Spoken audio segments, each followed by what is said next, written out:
Acknowledge your pain. My pain, it runs deep. Share it with me.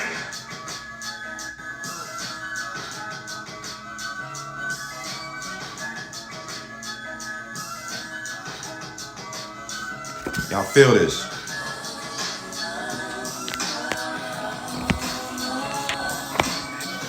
Y'all tell me what's changed.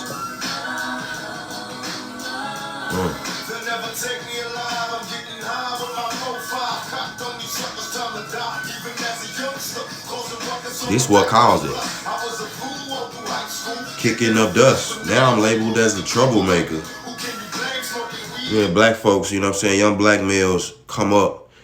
You saw that video. They had a young little boy and a black mother. They in the beauty supply, and she had him swiping wigs. I'm talking about copping wigs off the top, bang, bang. I'm talking about he did the transition so smooth, learning how to be a criminal from a young age. Have these inner cities, the education systems is just horrible, and all black boys are taught is fear. You're in danger. Somebody finna kill you. Somebody finna do this. Somebody finna do this. Man, all that causes PTSD. And you start grabbing. You like, man, I don't give a damn. I don't care. You know what I'm saying? So that's how that works. Speak to him, Pop.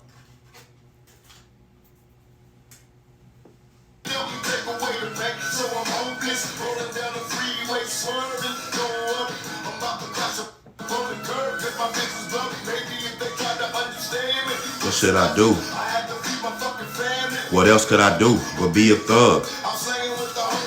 Hanging with a phony in the club. Got my mind on danger. You know what I'm saying? It's like, what else could I do? I had to feed my family. Some of us grow up, man.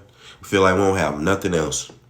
We don't have nothing the only worth we have as young black men, is black men, period. You know, first of all, as young black men, we don't feel like we have no worth, and then we don't see a future and we don't see black men having a future. Like they don't have good role models around for the most part.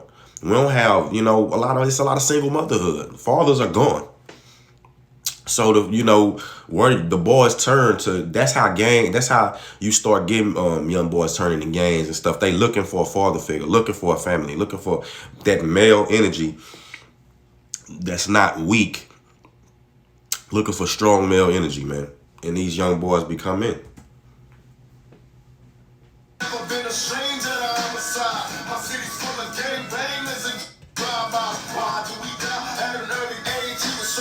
But still a victim of the 12 gauge. How many children getting killed in these ghettos and these shootouts? First of all, it's children doing the shooting. But how many kids? I'm talking about innocent children who had a future, had things ahead of them, had dreams, her whole life ahead of them, have been murdered just in drive-bys and random violence, due to niggas thugging and bugging.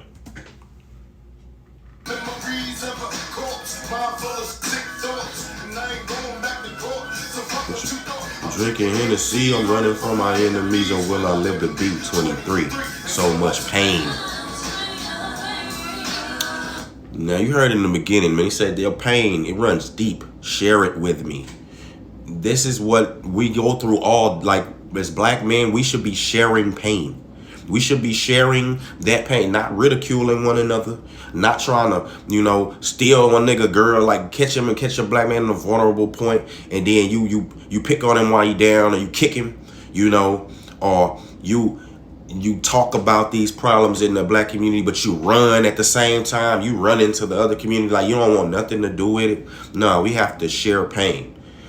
And as Pac said at the end, man, will I live to be 23? I know when I was growing up, it was a feat. I looked at the age of 20. I put it in steps. If I make it to 20, if I make it to 18, it's a blessing. If I make it to 20, I'm thanking the Lord. I make it to 21, thanking God. Make it to 23, that's a feat, because I based that off of, things like that I saw, people that I knew that they didn't even make it to college age, Niggas just was gone up out of here in the afterlife. Talk to him, Pop.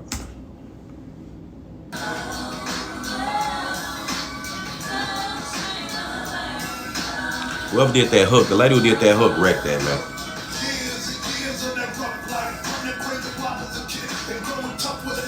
Living trife on the regular.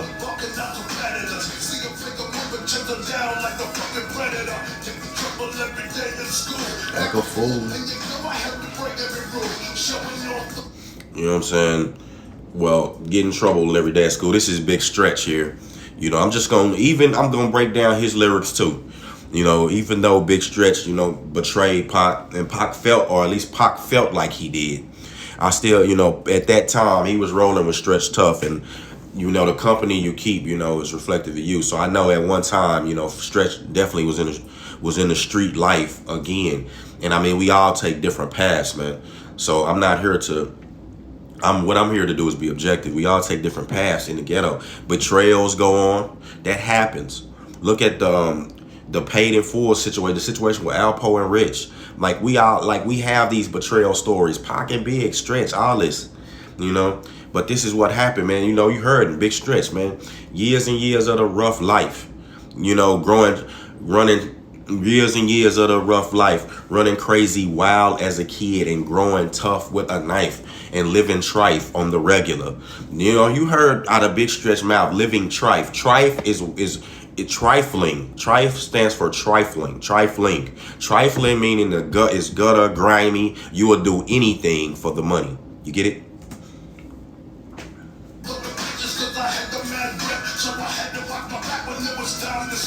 But my grind.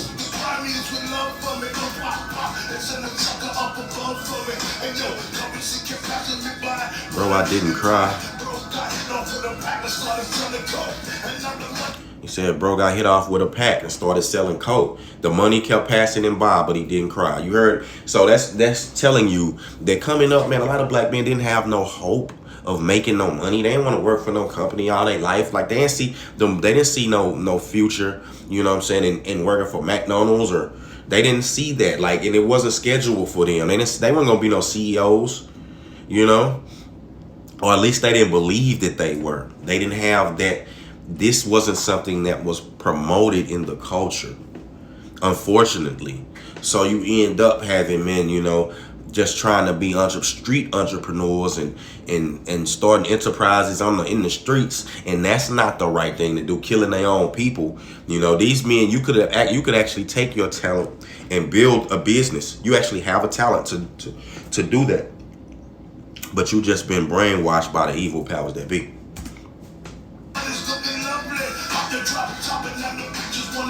But I kick it back, yo. Man, check it. Front on the bird, man. You disrespected if you front on the Birdman. The Birdman was Tupac. You see how hard Big Stretch was saying he was riding for Tupac? And say you disrespected if you front on the Birdman. You heard, man. Catch a couple shots from the Glock in my hand. Now he's talking about Birdman. Do you know who that is? If you don't know who that is, then you know what I'm saying, you ain't in it like that. You need to do some more research.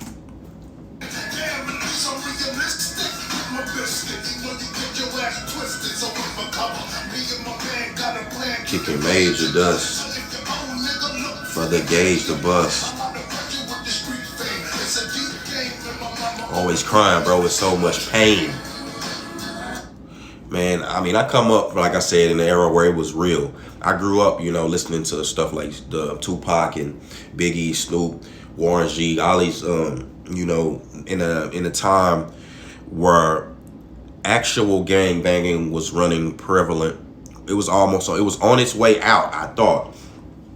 But it was prevalent. Niggas didn't have social media. You was hell to pay, you know, in the streets. Stuff could happen and you couldn't call nobody. You couldn't be recording. You had to be a real one if you was in it like that. And I come from that era, and it's just, I've seen so many. I grew up in a time, like I seen so many of my peers have loved ones die, have violence due to violence and just nigga stuff. I've had them people that I've known, friends, you know, that's not here anymore. I remember one of the first people that I knew, my friend, he was a little old, he was older than me. He was a boy named DeWaylon Jones, man. And he tried to rob a drug dealer. An older man, you know, thought he was too big for his britches, and then the older man ended up taking his gun and killing him, you know, just basically like point blank range with an AK. And it's like, man, when you see that, you gotta you think like this is why I be talking like this, man, because I've seen it firsthand. The only people who could glorify this stuff is people who don't live it, who hadn't lived it, who hadn't had anything happen to them. Otherwise, you would never glorify any of this nonsense. It's pain.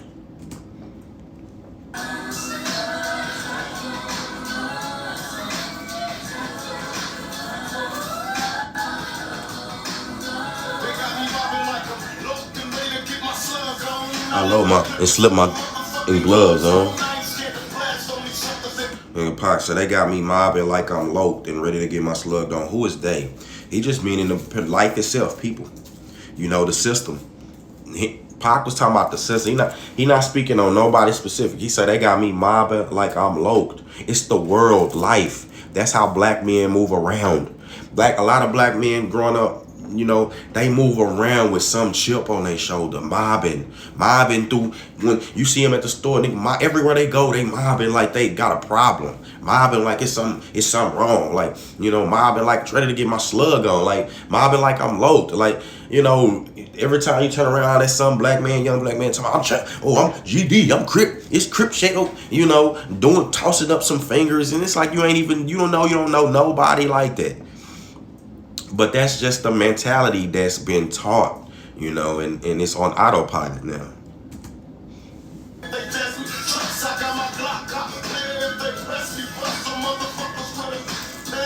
Better look. And you heard Pac said, I'm ready to bust to a blast on people with a passion. Better duck, cause I ain't looking when I'm blasting. Telling you basically, like, you know, how reckless he's being, you know, with it. Because that's how it is in the ghetto. Dudes, they ain't no marksmen. These are some of the worst shooters ever.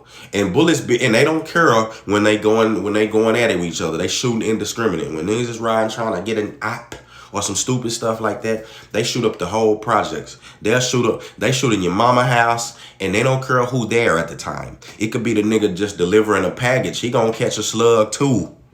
You know, just foolishness going on. And that's what Pac was saying. Like this, what I'm trying to let y'all know is this ain't nothing new. You know, Pac been like, it's been cast thugging and bugging since the beginning.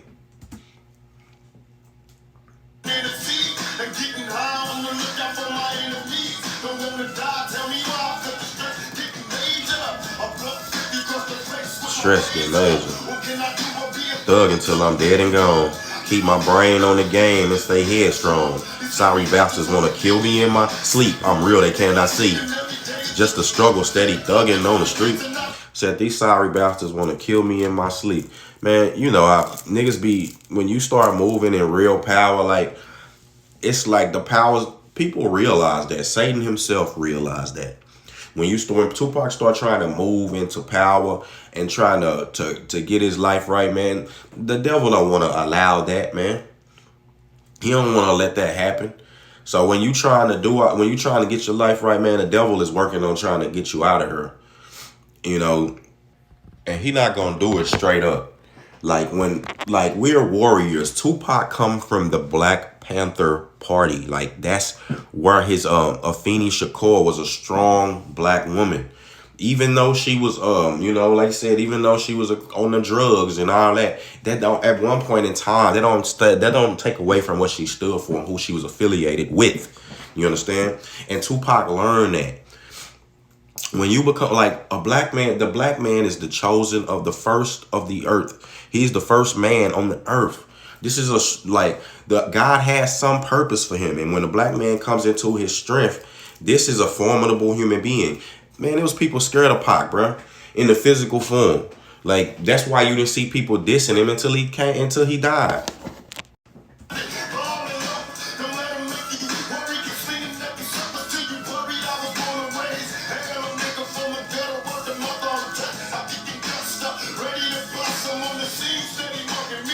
Until they I know you'll feel me.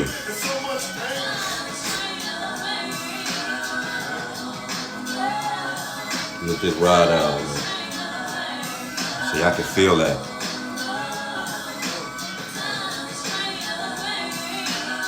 Y'all feel that?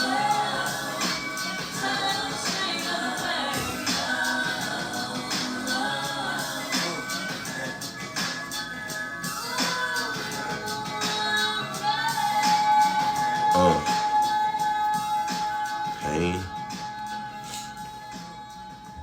Love that song. One of my favorite songs from Tupac. Grew up listening to that. I related to a lot of things of that song as a child. It even brings me back to it now. You know, just having those experiences and hearing them on wax, hearing like Tupac and basically, you know, kind of repeat those things. It kind of gave you a sense of camaraderie, a sense that somebody is experiencing, you know, what you're going through. And that's a lot of us growing up in the black community, you know, and we try our best to navigate these things without male leadership and, you know, positive male role models. But that's time to change. Like right now, this is the time that it changed. I mean, now you have YouTube, you have black mentors showing you that you can do many other things. You know, you can do anything. You can literally do anything you want at this point and make money. And you should take heed to that. I mean, if I had that, I wish I had that growing up. But you have it now, so take advantage of it, man. You have the choice to choose which path you take. And the path of thugging and bugging only lead to two places, man. Actually, it leads to three. And it can go in this order: jail, death, and hell. Jail, death, hell. Which one do you want? Like some of those, it can happen. It don't have to happen in that order. It could go, you could take some of them out, give or take. You know, you can, now some of you doing that bull crap, you end up, you skip the jail and you just go straight to hell. Like, you niggas die instantly. Like, do something, you be catching a dude doing some knucklehead, devilish thugging. He out there, oh man, listen to some music, some young whoever. Oh yeah. And then they jumping out on the ops. Man, somebody shoot them right instantly. Bang. They don't even make it. They don't even get to the ambulance. And now you wake up in the afterlife. Stop this foolishness, man. It's time to stop it. You understand? Like, it's not, the separation is here. The separation is upon us. And we looking at those who still on that nigga shit as basically the enemy. You understand? And it don't matter. We not finna be defending y'all. No matter what happened when you get swept up, ain't nobody gonna be coming to your aid, man. And that's just how it's gonna be moving forward.